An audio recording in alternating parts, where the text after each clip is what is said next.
Assalamualaikum warahmatullahi wabarakatuh. My name is Tiara Agustina. I'm from class 3B and my name 1201042636. In this video, I want to tell you about modal in question and negative. So, if you want to know what is modal in question and negative, don't forget to watch this video.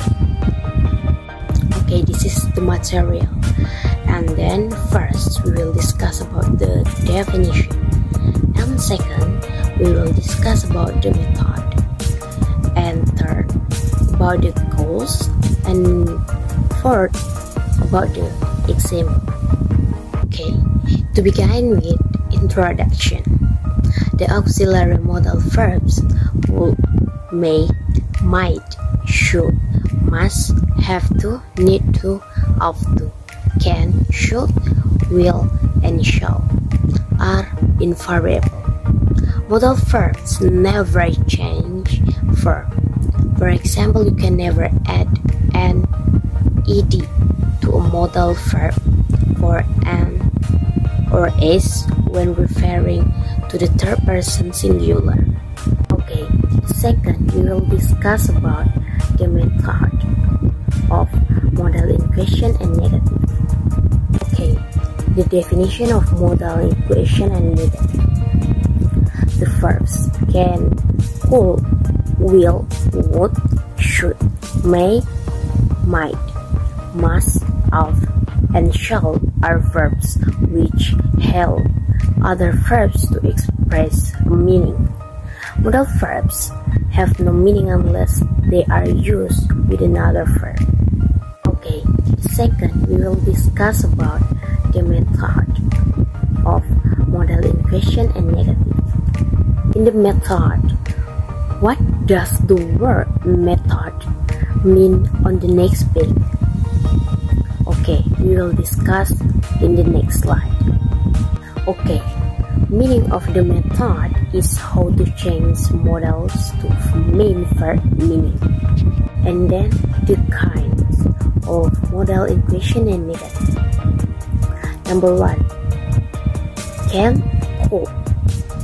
Can and could can be used to express possibility or Number 2 is may and might.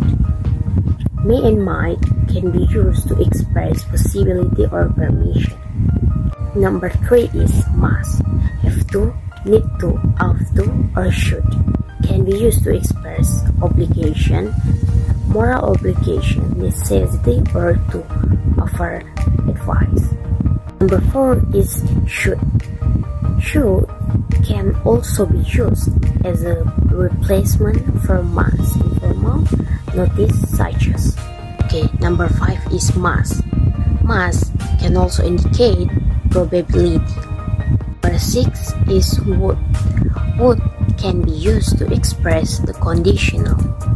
And the last is will. Will is used to express a future meaning. See future forms. Okay, number 3, we will discuss about the goal of modal in question and negative. Modals can be used to ask a negative question after a positive statement. They can also be used to ask a positive question after a negative statement.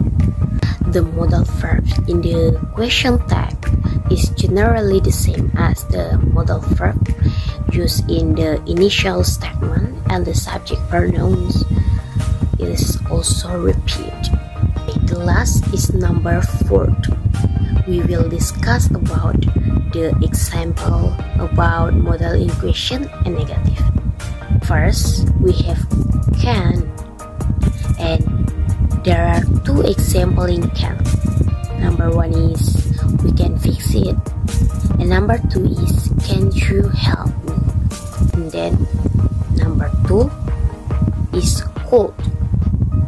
In could there are 2 examples. Number 1 is we could try to fix it ourselves. And number 2 is I think we could go to work again.